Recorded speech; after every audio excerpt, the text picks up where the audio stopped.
nos séculos dos séculos, que agora não haveria mais tempo, Apocalipse 10:6. Tudo o que nasce, tem de morrer, isto é, tudo o que teve princípio, tem de ter fim. Como tudo, evoluindo, deixa os despojos da velha forma, também, deixa, para assumir outra mais elevada e mais adequada, a velha dimensão que não lhe serve mais.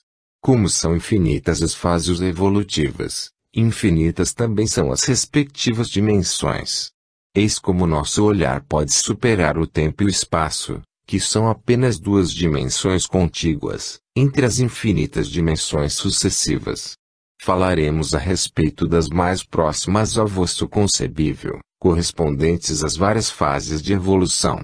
Isto para chegar à conclusão, que antecipo, também o devenir das dimensões é cíclico e segue a lei do desenvolvimento, expressa pela trajetória típica dos movimentos fenomênicos e pela lei das unidades coletivas, ou seja, cada dimensão é um período que se reagrupa em períodos maiores trifásicos, os quais se reagrupam em períodos ainda maiores, até o infinito.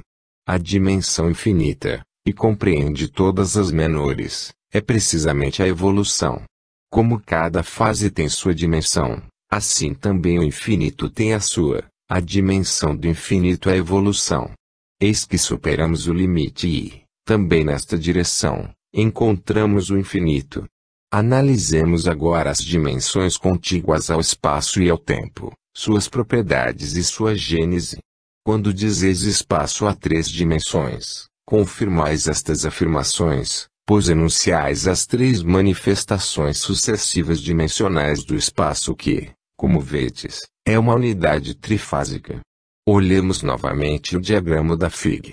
2. A fase gama, matéria, representa a dimensão espaço completa. Eis a gênese progressiva.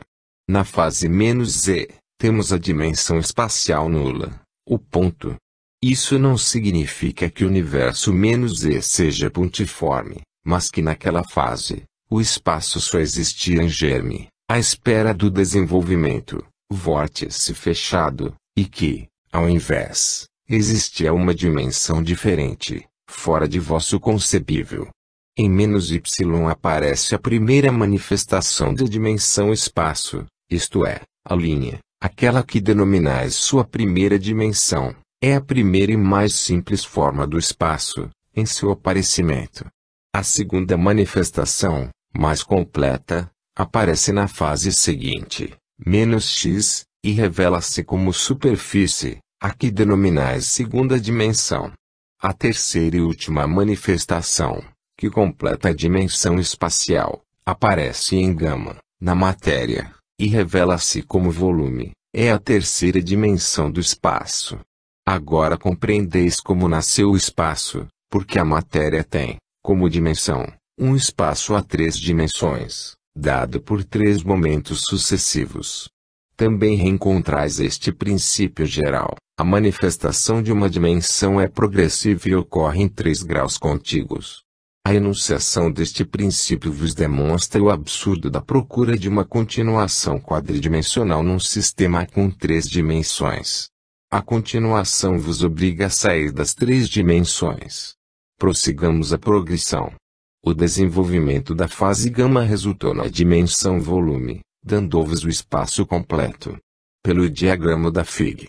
2. Vedes como cada criação cria uma fase nova e como, no caso particular, a criação B cria beta, a energia, que deriva, pela radioatividade, de gama, a fase matéria.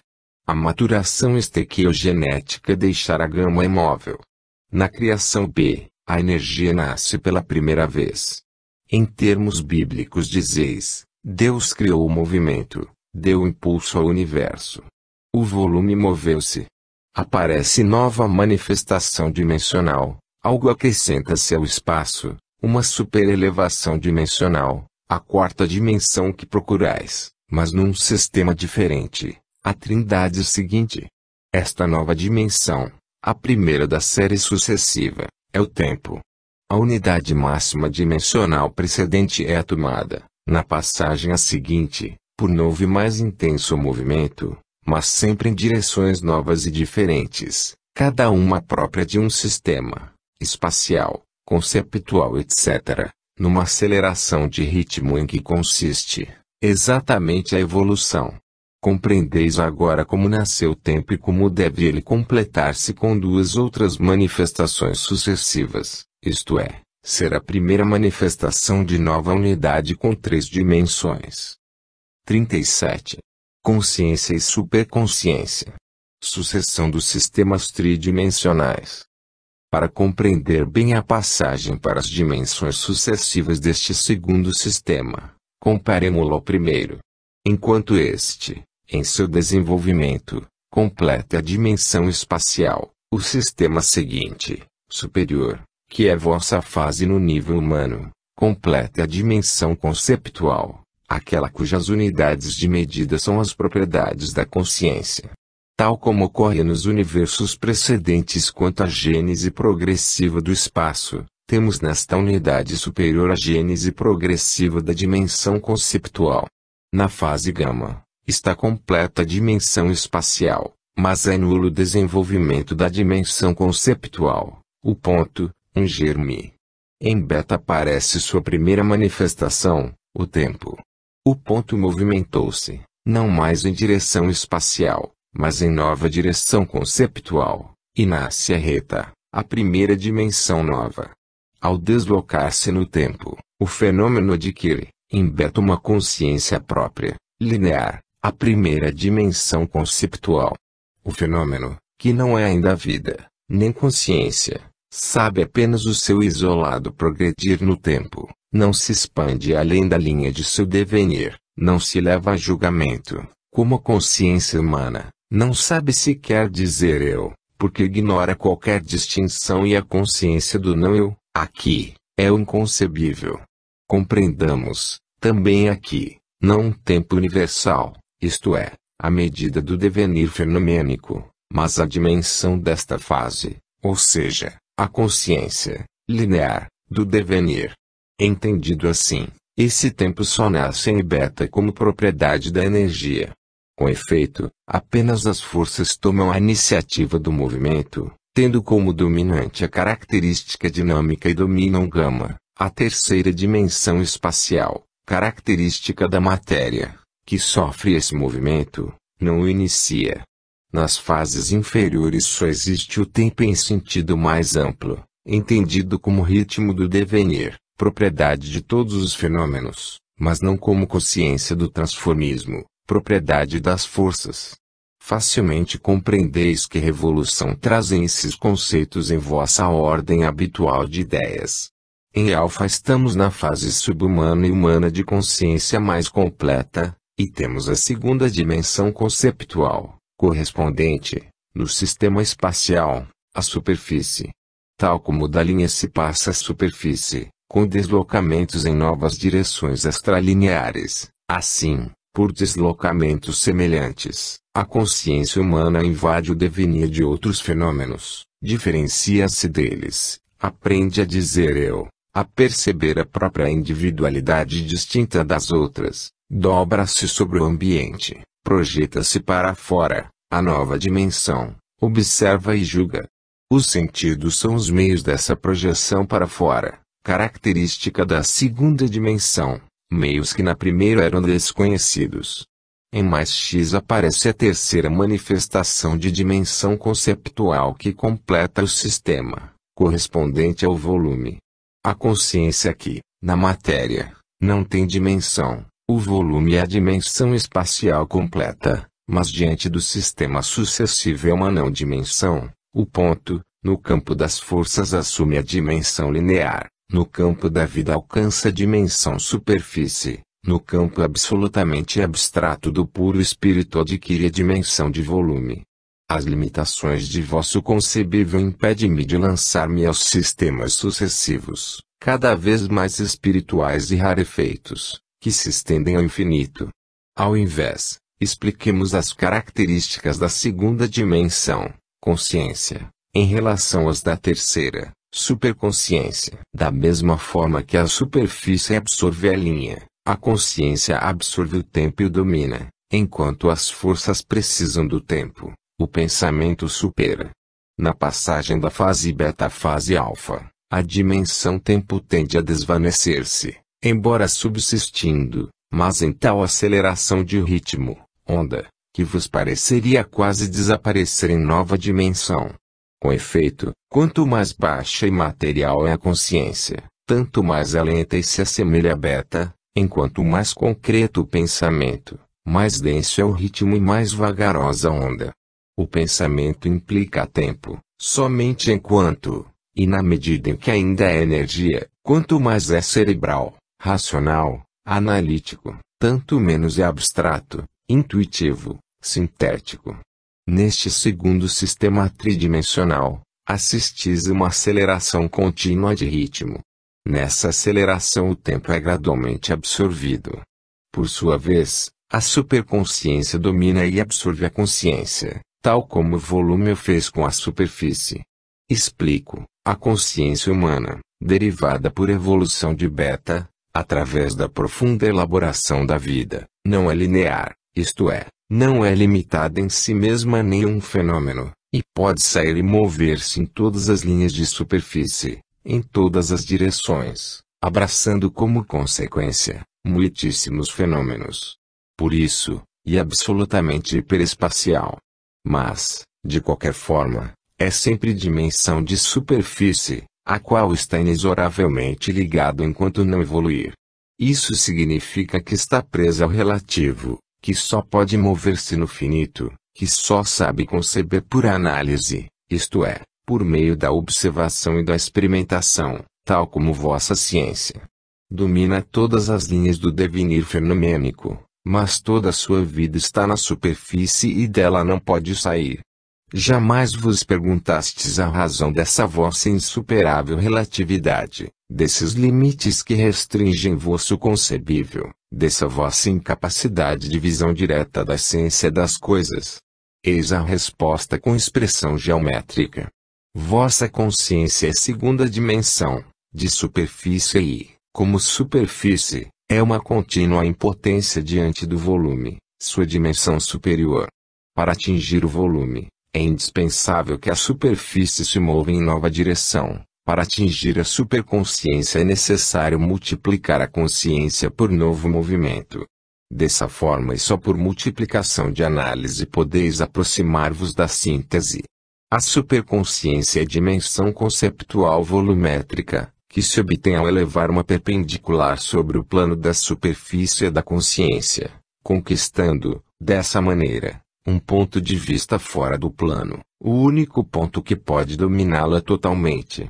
Por isso, só a superconsciência sobrepuja os limites de vosso concebível, domina o relativo na visão direta do absoluto, domina o finito, movendo-se no infinito, não mais concebe por análise, mas por síntese. São esses conceitos que escapam à vossa consciência e, nesse nível, não podem ser alcançados. Somente assim se passa do relativo ao absoluto, do finito ao infinito. Este não constitui uma sucessão nem uma soma de relativos, mas algo qualitativamente diferente, diferença de qualidade, de natureza, não de quantidade, nem de medida. O verdadeiro infinito é isso, bem diferente de tudo que costumais chamar, é simplesmente o indefinido ou incomensurável. A superconsciência move-se numa esfera mais alta que a consciência humana, em contato direto com os princípios que vós laboriosamente procurais, tentando alcançá-los em sínteses parciais, e que só sentireis diretamente por meio de vossa evolução. Como vedes, diferença substancial. Não se trata de somar fatos, observações e descobertas, de multiplicar as conquistas de vossa ciência. Trata-se de mudar-vos a vós mesmos. Não mais o lento e imperfeito mecanismo da razão, mas da intuição rápida e profunda. Não mais projeção da consciência para o exterior, por meios sensórios que apenas tocam a superfície das coisas, mas expansão em direção totalmente diversa, para o interior, percepção anímica direta, contato imediato com a essência das coisas. Eis a consciência maior que vos aguarda. Essa é a consciência que no princípio chamamos latente, dilata-se continuamente, aumentando-se com os produtos de vossa consciência. Em vós, a superconsciência está em estado de germe, que espera o desenvolvimento para revelar-se. Agora compreendeis que valor dar às palavras razão, análise, ciência, que vos parecem ser tudo. Para progredir mais, tereis de sair do plano de vossa consciência, a que penosamente estáis presos, e conquistar um ponto fora dela. As intuições do gênio e as criações morais dos santos são apenas perpendiculares levantadas no plano da superconsciência por antecipação. Por isso vos disse que a intuição é a nova forma de pesquisa da ciência futura, somente ela pode dar-vos, não mais ciência, mas sabedoria. Isto vos explica o inexorável relativismo de vossos conhecimentos, vossa limitação e relatividade de sínteses, a escravidão da análise, uma impotência priorística de alcançar o absoluto. O superfície jamais vos dará, embora percorrida em todos os sentidos, a síntese volumétrica. Razão e intuição, análise e síntese, relativo e absoluto, finito e infinito são dimensões diferentes, produzidas em planos diferentes. Absoluto e infinito estão em vós em estado de germe, tremem na profundidade de vosso comum pressentimento, nada mais. Aí vos espera a maior aproximação conceptual da divindade. Eu estou neste plano mais alto, de consciência volumétrica, onde se domina todo o tempo, até mesmo o futuro, porque estamos fora e acima de vosso tempo. Aqui a concepção é visão global instantânea de tudo o que só concebeis sucessivamente. Aqui tenho, por visão direta, a síntese que agora vos transmito. Destes planos mais altos, descem as revelações que se comunicam a vós por sintonização de ondas psíquicas, partindo de seres de outra esfera, consciências imateriais não perceptíveis aos vossos sentidos, que vossa razão não pode individualizar. Assim sucedem-se as três dimensões de beta-alfa, mais x. Tal como gama, matéria, vos deu espaço, assim temos. Primeiro, o tempo, isto é, o ritmo, onda, unidade de medida de dimensão de beta igual energia. Segundo, a consciência, isto é, a percepção externa, razão, análise, finito, relativo, dimensão de alfa, a fase vida, que se culmina no psiquismo humano. Terceiro, a superconsciência, isto é, a percepção interna, intuição, síntese, infinito, absoluto, dimensão de mais x, a fase superhumana. Nota: um estudo mais particularizado e profundo desta fase foi experimentalmente continuado no volume Ascese Mística, o Superconsciente. Fim da nota. Assim, as dimensões sucedem-se por trindades sucessivas e contíguas, na escala progressiva da evolução, desde o ponto, até a linha, a superfície, o volume, o tempo, a consciência, a superconsciência, numa contínua dilatação de princípio. Tudo evolui. E, com os universos, também suas dimensões. Agora, podeis compreender como a abertura de uma espiral maior, produzida pela abertura de uma menor, CFR. Diagrama Fig. 5. Não ocorre em sentido espacial, porque a dimensão muda a cada abertura de ciclo, mas no sentido da evolução que é, como dissemos, a dimensão do infinito. O infinito mais e o infinito menos, mais infinito e menos infinito, que, no diagrama, aparecem com expressão espacial, têm, assim, na realidade, outro valor totalmente diferente. As dimensões aparecem e desaparecem ao progredirem.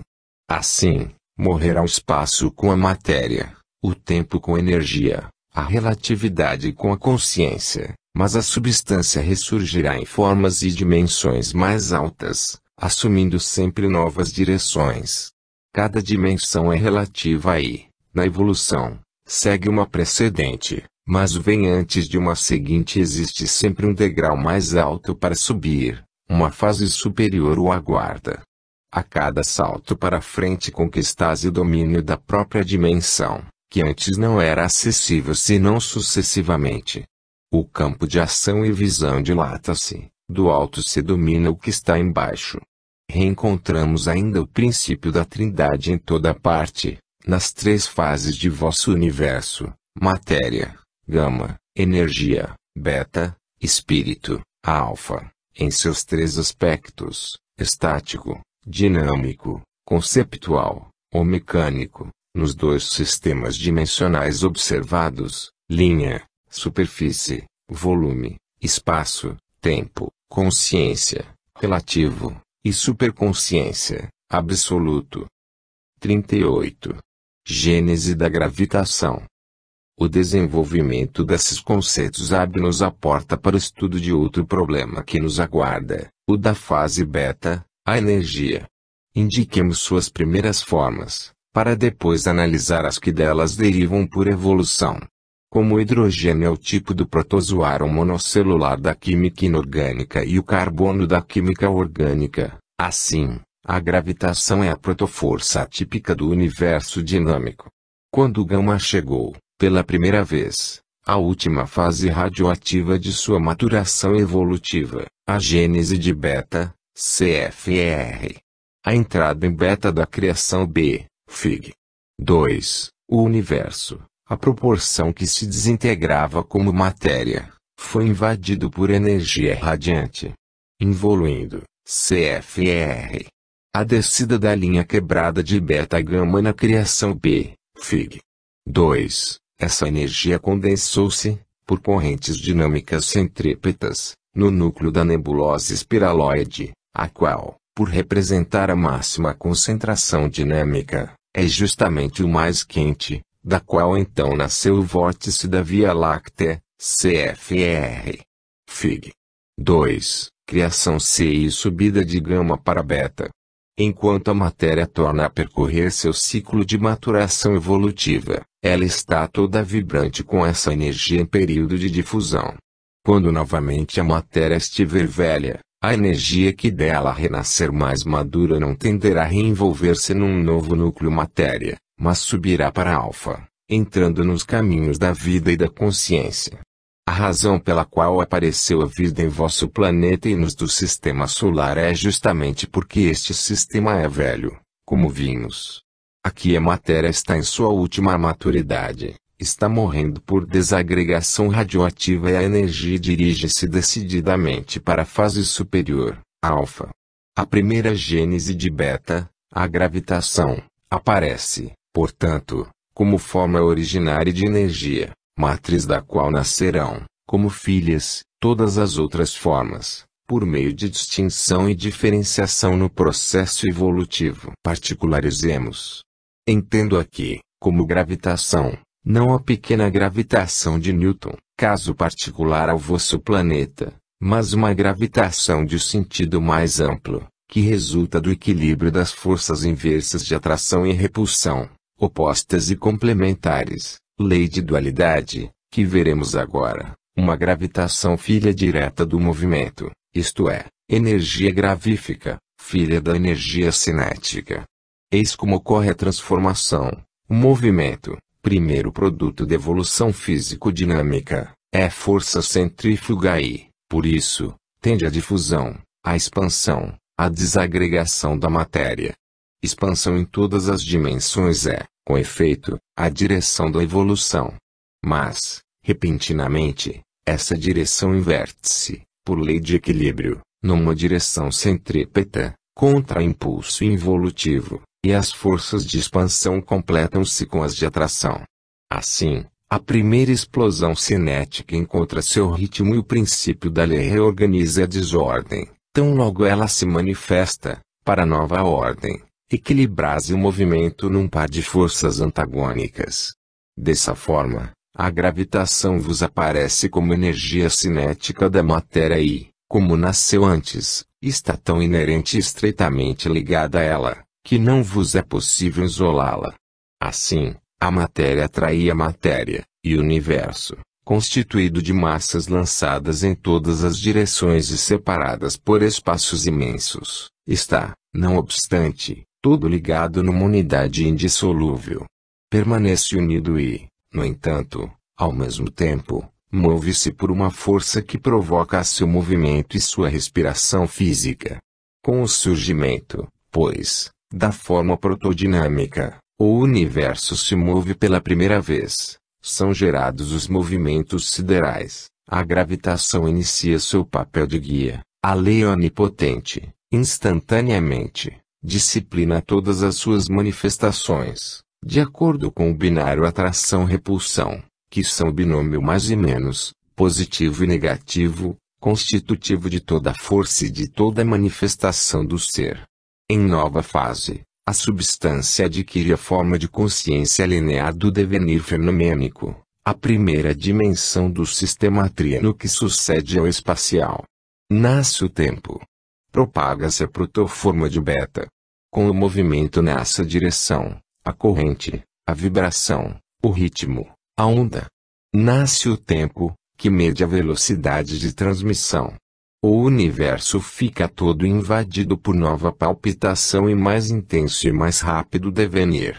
Quando recondensada por concentração das correntes dinâmicas, a matéria reinicia seu ciclo ascensional, é toda tomada por um vórtice dinâmico que a guia plasma na gênese estelar, numa evolução diferente e superior à maturação íntima estequiogenética precedente. Maturação de que nascerão não apenas miríades de novas criaturas mais ágeis e ativas como a eletricidade, a luz, o calor, o som, assim por diante, toda a série das individuações dinâmicas do que se destilarão, por fim, na criação superior da vida. A individualidade desses novos seres radiantes, tão rápidos e dinâmicos diante das individuações de gama, é definida pelo ritmo, pela onda. A unidade de medida das formas de beta é a velocidade de vibração na dimensão desta fase, o tempo. Eis-nos nas primeiras afirmações, novas para vosso mundo científico. A gravitação, mais exatamente a energia gravífica, é a protoforma do universo dinâmico. Sendo energia, é radiante, transmite-se por ondas. Tem uma velocidade própria de propagação superior à das ondas eletromagnéticas e à da luz, 300.000 km por segundo, a qual é a máxima no sistema. Aqui são completados os conceitos da teoria de Einstein. A gravitação é relativa à velocidade de translação dos corpos. A massa varia e aumenta com o crescimento da velocidade, de que é função, demonstrável experimentalmente. O peso aumenta por novas transmissões de energia e vice-versa. O conceito de transmissão instantânea cai para todas as forças. A gravitação leva tempo para transmitir-se, embora mínimo, como todas as formas dinâmicas, ela tem um típico comprimento de onda. Ela se compõe, já o dissemos, com outra qualquer unidade, de duas metades inversas e complementares, atração e repulsão. E move-se entre esses dois extremos, positivo e negativo. A lei descoberta por Newton, baseada nos trabalhos de Kepler, denominada lei de atração ou gravitação universal, diz que a matéria atrai a matéria na razão direta das massas e na razão inversa do quadrado das distâncias. Mas com isso, a mecânica newtoniana não pôde explicar nada da arquitetura dos mundos. Esse enunciado não é senão a comprovação do fato de que a atração decresce em razão do quadrado da distância. Indica o princípio que mede a difusão de energia gravífica, é apenas um aspecto do princípio que regula a difusão de qualquer forma de energia, e vos demonstra a sua origem comum, o princípio da onda e de sua transmissão esférica. As radiações conservam todas as características fundamentais de energia cinética de onde nasceram. Essa comunhão de origem estabelece entre elas a afinidade de parentesco. Outra prova do parentesco das formas dinâmicas está na qualidade da luz, derivação próxima por evolução da energia gravífica.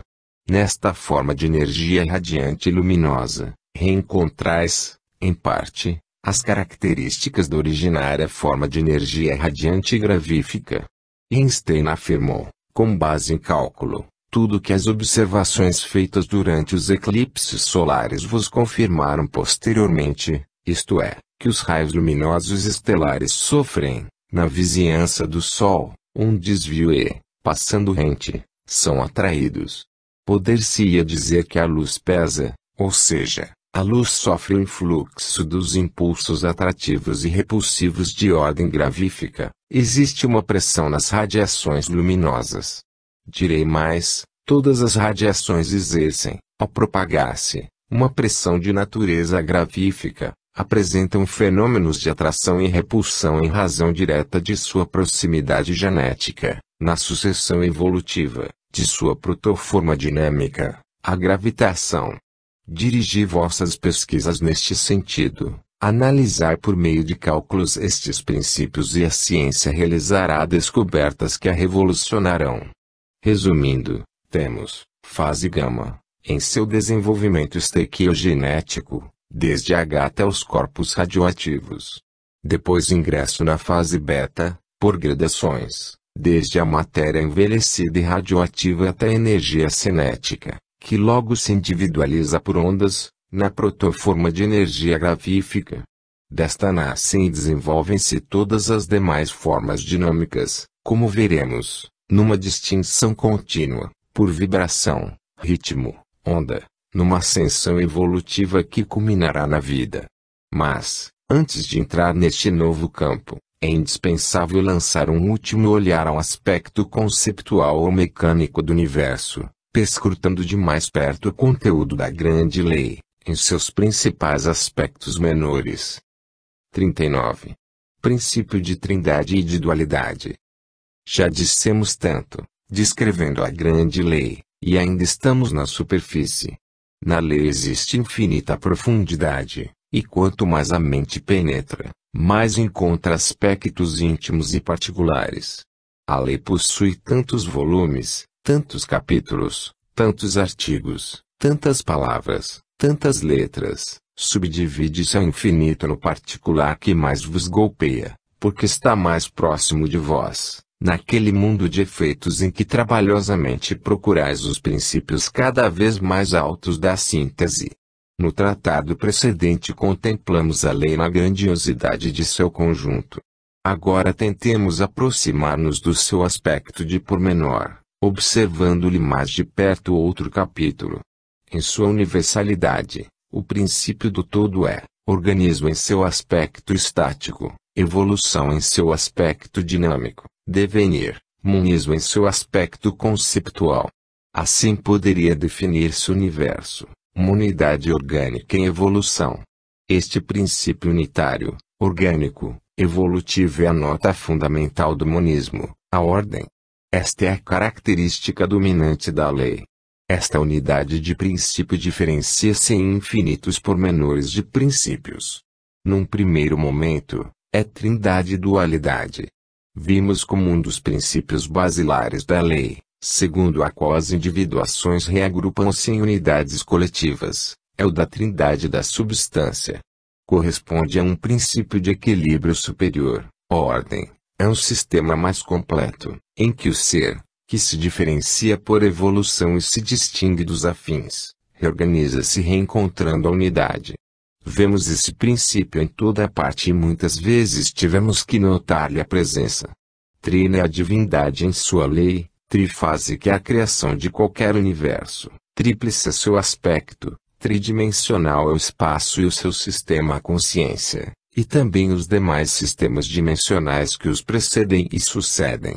Trino é o homem em seus princípios, isto é, um corpo físico, um dinamismo que o move, uma inteligência que dirige e regula esse movimento, um microcosmo feito à imagem e semelhança de Deus. O universo se individua por unidades trinas. Na série das unidades coletivas, no processo de recomposição unitária com que o todo compensa e equilibra o processo separatista de diferenciação evolutiva, o primeiro múltiplo verdadeiro de 1 é 3, ao passo que, como veremos, o submúltiplo de 1 está no 2, no sentido de que o uno é trino e constitui ao mesmo tempo uma dupla metade. A humanidade sentiu, Por intuição, este princípio da Trindade e as revelações o transmitiram a ela, e o encontrais não apenas nos fenômenos, mas em toda parte do pensamento humano, em suas religiões, como que impresso em seu espírito. Encontrais esse princípio na Trindade egípcia de Osíris, Ísis, Horus, na Trindade indiana de Brahma, Avidya, Mat, na Trindade cristã de Pai, Filho, Espírito. Também o encontrais na consciência religiosa dos três estados da alma, inferno, purgatório, paraíso, tão perfeitamente interpretado em seu equilíbrio na visão dantesca. Vedes como os conceitos desta minha revelação não são novos no mundo, como coincidem com os das revelações precedentes, como aqui se completam e se amplificam. Apenas exponho a vossa maturidade intelectual, com demonstração evidente e exatidão científica, o que não podia ser dito a mentes primitivas senão sob formas de imagens e sob o véu do mistério. Dou-vos, desta forma, a fusão perfeita de fé e ciência, de intuição e razão. Com a ciência demonstro e convalido o mistério, explico a nua afirmação das revelações e com o conhecimento, imponho-vos o dever de uma vida mais elevada. Realizo a fusão das duas metades do pensamento humano, até agora divididas e inimigas, entre o Oriente sintético, simbólico e sonhador, e o Ocidente analítico e realista. Dou continuação à vossa ciência do último século, não me opondo a ela, mas completando-a com espiritualismo. Supero, sem destruí-la, essa ciência que, por ter se dirigido exclusivamente à matéria, só podia ser visão unilateral daquele pequeno campo, ignorando e negando todo o resto. Não combato, mas a defino como fase superada, embora necessária para alcançar o atual momento, em que ainda urge avançar para as mais profundas realidades do espírito. Afirmo, em complementação e em continuação da precedente, abandonando os tristes e loucos antagonismos de outrora, uma nova ciência que, de acordo com todas as crenças e todas as religiões, leve-vos imensamente mais adiante. Ao lado do princípio da Trindade existe outro, que lembramos ao ilustrar o conceito monístico do universo, para estudar a gênese e a constituição das formas dinâmicas. É dado pela lei da dualidade. Esta considera não reordenar-se da unidade em sistemas coletivos superiores, mas sua íntima composição. Acima da unidade está o 3, em seu interior está o 2. Isto no sentido de que a individuação não é jamais uma unidade simples, mas sempre um dualismo que, em seu aspecto estático, divide a unidade em duas partes, do ser e do não ser, em duas metades inversas e complementares, contrárias e no entanto recíprocas, antagônicas mas necessárias.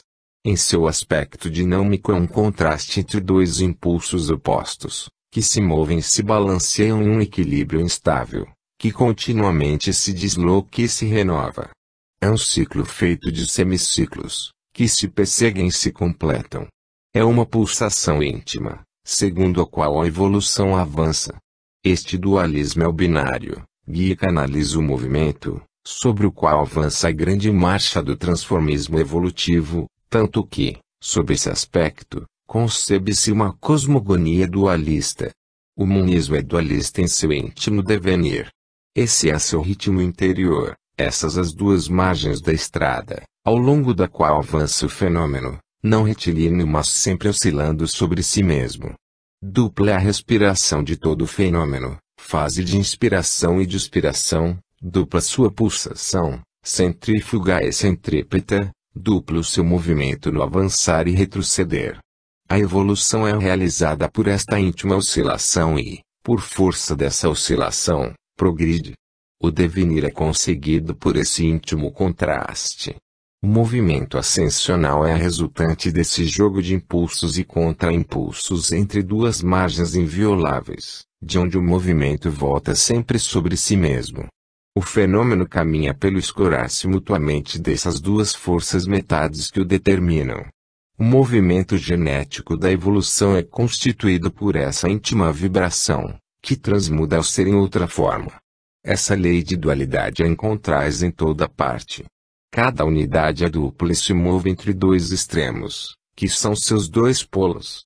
Os sinais mais e menos estão em toda parte e o binômio reconstrói a unidade, que sempre vos aparece como um par, dia e noite, trabalho-repouso, branco-negro, alto-baixo, esquerdo-direito, frente-atrás, direito-avesso, externo-interno, ativo-passivo, belo-feio, bom-mal, grande-pequeno, norte-sul, macho-fêmea, ação-reação, atração-repulsão, condensação-rarefação, criação-destruição, causa-efeito, liberdade-escravidão, riqueza-pobreza, saúde-doença, amor-ódio, paz-guerra, conhecimento-ignorância, alegria-dor, paraíso-inferno, bem-mal, luz-trevas, verdade-erro, análise-síntese, espírito-matéria, vida-morte, absoluto-relativo, princípio-fim.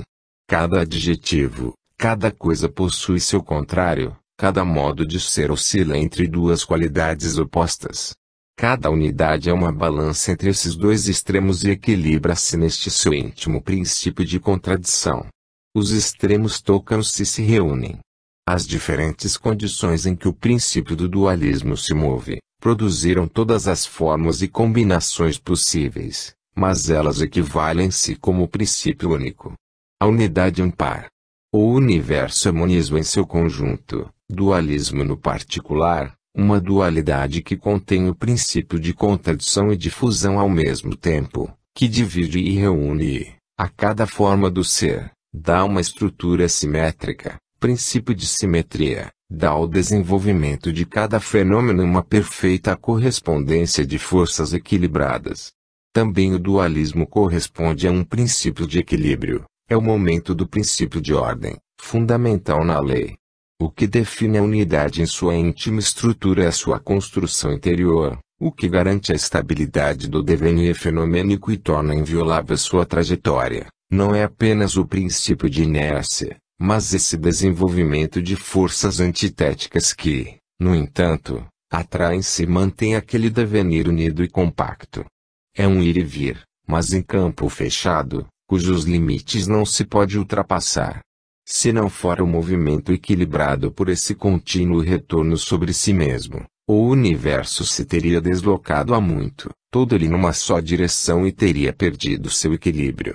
Ao invés, a evolução é uma íntima autoelaboração, um amadurecimento, devido a um movimento que, regressando sobre seus passos e fechando-se sempre sobre si mesmo, como uma respiração, muda a forma e externamente permanece imóvel. Além dos limites dela, a cada movimento um ritmo que muda o fenômeno, sem poder sair dele, invadindo e alterando os ritmos de outros fenômenos. Este princípio de antítese e de simetria, que sem cessar divide e reúne, reúne e divide, podemos chamá-lo monismo dualista e dualismo monista. O positivo vai mais e volta menos, o negativo vai menos e volta mais, em constante inversão de sinal e de valor. Combinar e multiplicar este princípio com o das unidades coletivas e vereis como o universo está todo unido num indissolúvel abraço. Agora, podeis compreender como o mais complexo princípio e equilíbrio da Trindade derivam desse simples princípio e equilíbrio da dualidade. Porque a ida e volta dos dois sinais não é estéril, do novo encontro nasce o novo termo, o terceiro da Trindade, termo que representa a continuação do fenômeno, e regressará, por sua vez, ao termo contrário, a fim de gerar novo termo, assim por diante. Aqui reencontrais, nesses sinais opostos, o conceito das subidas e descidas da linha quebrada do diagrama da Fig. 2. As primeiras, positivas, as segundas, negativas, representam, diante da trajetória maior assinalada pela faixa ascensional, limitada pelos vértices e mínimos das criações sucessivas, o ritmo interior do fenômeno. Desse ritmo, nasce sempre novo termo, nova fase completa-se a cada oscilação positivo-negativa, da qual toda a criação se compõe. A fase máxima torna-se, depois, fase média, Finalmente, fase mínima, isto é, o germe ou base do fenômeno, não mais ponto de chegada, mas ponto de partida. Assim, no diagrama da Fig.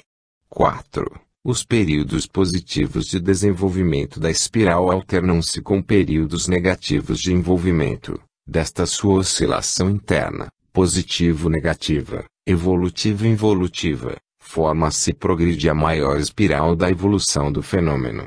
Assim, por exemplo, partindo da ação e da experimentação, fase positiva de atividade, até assimilação de valores, fase negativa de passividade, emerge aquela criação de qualidades e capacidades, da qual nasce, no campo da vida, e se desenvolve, a consciência.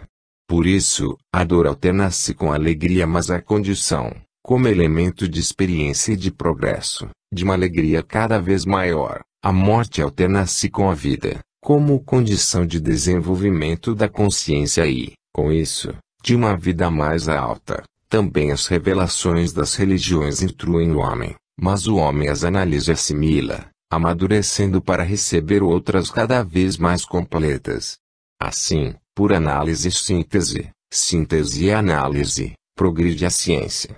Fé e ciência, intuição e razão, Oriente e Ocidente, completam-se, como termos complementares, como duas metades do pensamento humano. Vedes como sempre se completam os conceitos precedentes, ao voltarmos a eles. Vedes como no princípio da dualidade estão o segredo e o mecanismo íntimo das novas criações. Nisto encontrais uma razão mais profunda da fase de evolução, que representa a dissolução dos universos.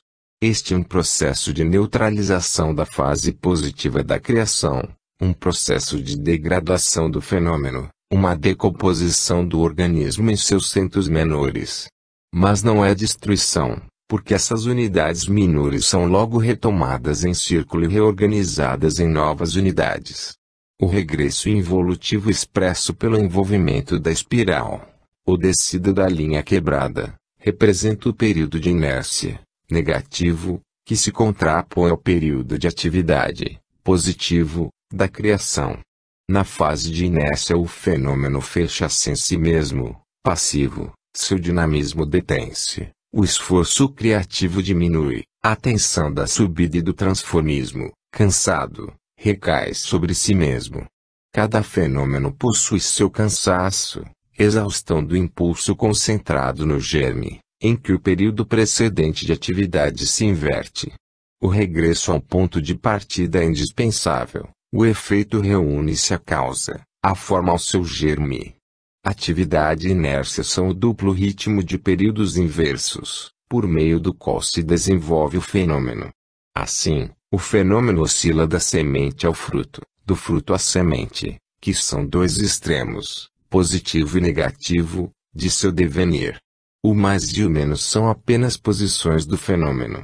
A semente mais é o estado de latência que contém tudo potencialmente, o fruto, menos, é o resultado de exaustão do ciclo, a posição em que ocorreu a manifestação, o princípio contido no germe exteriorizou-se na definição da forma do ser. Alguns atribuíram valor de lei máxima a essa dualidade e nela viram o princípio genético dos fenômenos. E, generalizando o conceito de acasalamento, viram no choque das massas siderais o sistema normal de gênese estelar. Não é assim. Na verdade, os sistemas planetários são constituídos por um centro positivo, o Sol, em redor do qual giram os planetas, de sinal negativo, no átomo, o núcleo é positivo, em torno dele giram os elétrons negativos. Essa tendência à inversão do sinal guia as correntes dinâmicas para a concentração no núcleo das nebulosas. Mas, a lei maior é a evolução e em seu interior se move a lei menor de dualidade. O choque é apenas um sistema genético excepcional e particular, ao passo que o sistema tipo é a maturação evolutiva. A criação vos parece, por causa desse princípio de dualidade, um cruzamento e uma contradição de termos alternados, orientada, ritmada e periódica. Esse princípio é a base de seu constante equilíbrio. Assim explicais a distinção da força de gravitação, em suas direções de atração e repulsão, de acordo com o sinal, a simpatia universal entre os contrários e a antipatia entre os semelhantes. O todo é metade afirmação, metade negação. Nessa inversão contínua renova-se sempre a ação e a criação. A energia vital do ar é bipolar, nitrogênio e oxigênio. Do mesmo modo na decomposição da água, eletrólise, o oxigênio migra para o polo positivo e o hidrogênio para o negativo. A reação representada pela equação 2H2O igual a 2 mais 2H2 na fase análise, inverter-se na equação 2H2 mais O2 igual a 2H2O na fase síntese. Em suas duas metades mais e menos, síntese e análise, o ciclo fica completo. A rotação das esferas celestes, a oscilação da onda dinâmica por sucessão de duas semiondas, tudo é devido a essa alternância de períodos inversos. Esta íntima estrutura da lei de equilíbrio, pela qual o mal alterna-se com o bem, a dor com a alegria, a pobreza com a riqueza, sobem e descem, os homens e as civilizações, e tudo se condiciona reciprocamente. Ouvi essa íntima música do universo. Observar essa constante polarização que dirige o ser e orienta como uma agulha imantada. Essa troca perpétua ressoa de harmonias, como um cântico universal. Olhai, a matéria, derivada por involução da forma originária e dinâmica, alcança, através de estados de sucessiva condensação, gasosos, líquidos e sólidos, um máximo de concentração e de inércia num mínimo volume. A energia que daí renasce vai para um máximo de expansão e de atividade. De fato, difundir-se e mover-se são as primeiras características da energia. Assim, matéria e energia invertem seus sinais. Olha ainda, as plantas decompõem o ácido carbônico composto pelo animal, assimilam seus produtos de refúgio e, ao contrário, ocorre com o oxigênio. Os órgãos vegetais são uma inversão dos órgãos animais e realizam uma respiração invertida. Deste princípio de equilíbrio nascem as maravilhosas figuras simétricas dos flocos de neve, como as das flores do campo, nascem as simetrias das formas dos cristais, das formas da vida, dos corpos planetários e estelares e de suas elipses. Por essa mesma lei, a morte é condição de renascimento e o nascimento é condição de morte. Não existe mais fecunda forja de vida que essa morte, de cujas ruínas a vida jamais cessa de ressurgir cada vez mais bela. O princípio condiciona o fim, mas o fim gera o princípio. Eis o limite do finito, do relativo, de que sois feitos, constrangido a girar sempre sobre si mesmo a nascer e morrer, constrangido, para existir, a perseguir o infinito num movimento que jamais conhece o repouso. O universo é uma inexaurível vontade de amar, de criar, de afirmar, em luta com o princípio oposto da inércia, feito de ódio, de destruição, de negação. O primeiro é positivo e ativo, o segundo é negativo e rebelde. Deus e diabo são os dois sinais mais e menos, do dualismo. É luta, mas é equilíbrio, é antagonismo, mas é criação porque, pelo choque e pelo contraste, nasce uma criação, um amor e uma afirmação cada vez mais vasta. O bem serve-se do mal para progredir, compreende o mal e o constrange a seus fins. No bem está o futuro da evolução e o mal é o oposto, em que se apoia o bem para subir. A instabilidade das coisas não é uma condenação, mas uma escada de progresso. Não fujais do movimento no nirvana, mas lançai-vos no vórtice, para que ele vos leve cada vez mais alto. Cristo ensinou-vos a vencer a morte e, transformando-o em instrumento de ascensão, a superar a dor. Lutai corajosamente, sabeis sofrer e vencer, cada minuto vos levará mais para o alto, para Deus. 40. Aspectos menores da lei. Por esses princípios de trindade e dualidade, o universo é um trinômio e um binômio ao mesmo tempo. Esses, como vimos, encontram unidade no monismo de suas equivalências. O todo é concomitantemente, unidade, Dualidade e trindade. Ao lado desses aspectos principais da lei, temos outros menores, em que a unidade ainda se subdivide e se diferencia. As faces do poliedro são infinitas, a lei é verdadeiramente inexaurível. Pensai que código deve guiar o funcionamento de um universo tão vasto, tão complexo, regulado com toda perfeição. Vimos o princípio das unidades coletivas, ao qual corresponde, no aspecto dinâmico, o dos ciclos múltiplos e, no aspecto conceptual, o das leis múltiplas, organismo de formas, organismos de forças, organismo de leis. Também em seu aspecto conceptual, o universo é um organismo. Como vimos que a lei se decompõe em princípios menores, aquela se recompõe em maiores. Princípio de divisibilidade e recomposição, que reencontrais com evidência na possibilidade universal de análise e síntese, desde a química, até filosofia.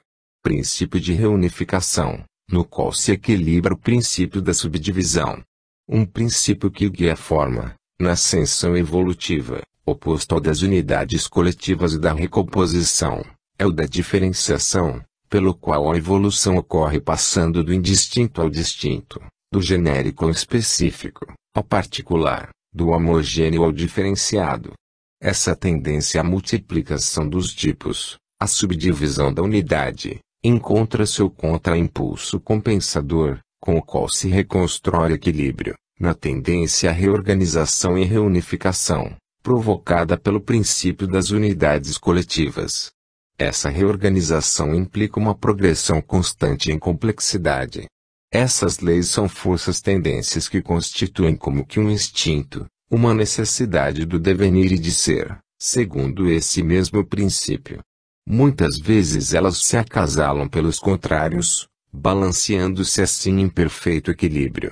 Outro princípio, que a lei de evolução implica, é o da relatividade. Já que só o relativo pode evoluir, a evolução só é possível num mundo sucessivo finito, progressivamente perfectível, como é o vosso. O princípio do mínimo esforço regula a economia da evolução, evitando o dispêndio inútil de forças. O princípio de causalidade garante a concatenação no desenvolvimento fenomênico, já que o efeito deriva da causa, antecedente e consequente. Ele liga em rígida conexão os momentos sucessivos do devenir. Essa lei assinala o ritmo de vosso destino. Paralelo ao princípio de causalidade está o da ação e reação. Observai esse dualismo ativo-reativo nos fenômenos sociais, que não progridem em linha reta, mas por caminhos tortuosos de impulsos e contraimpulsos, recordando-vos o percurso dos rios. Não há dúvida de que eles avançam em correnteza que oscila entre as duas margens do bem e do mal. Cada posição, cada conquista, cada afirmação é levada até as últimas consequências, até o abuso. O homem, totalmente inconsciente, não sabe parar senão quando a lei de reação levanta um dique. Mas também a reação chega depois até o abuso, até onde a própria lei constrói novo contradique e repele o impulso. O homem, absolutamente ignário e passivo diante da lei, é totalmente incompetente para dirigir-se a si mesmo. Acreditais que sejam os governos e os parlamentos que guiam os povos? Não. Eles constituem apenas um expoente. Mesmo nos períodos de anarquia, a história caminha por si, sabiamente guiadas pelas forças ocultas contidas na lei. O homem é sempre constrangido, para sua salvação, num ritmo que ele não sabe compreender e, por isso, chama de fatalidade. Por exemplo, a história da França desde Luís XIV até a Revolução e Napoleão, abuso não se corrige senão com outro abuso. Dissestes que a riqueza é um furto, mas somente para roubá-la. Sois virtuosos apenas para perseguir os outros em nome da virtude. Assim recaís sempre sob o peso das consequências de vossas ações e jamais quebrais o ciclo dos erros. De abuso em abuso, move-se a correnteza e homem algum existe sem culpa, mesmo onde acredita dominar e vencer é apenas um autômato no seio da lei que, a cada volta, lhe diz, basta. Esse o perigo que ameaça a vossa civilização mecânica. Ai de vós, se abusardes de vosso poder, abandonando-vos aos instintos das épocas passadas. Se, dispondo de tais meios de destruição, não renovardes vossa psicologia, estáis perdidos. Muitas vezes no organismo das leis, algumas se tocam, completam-se e uma continua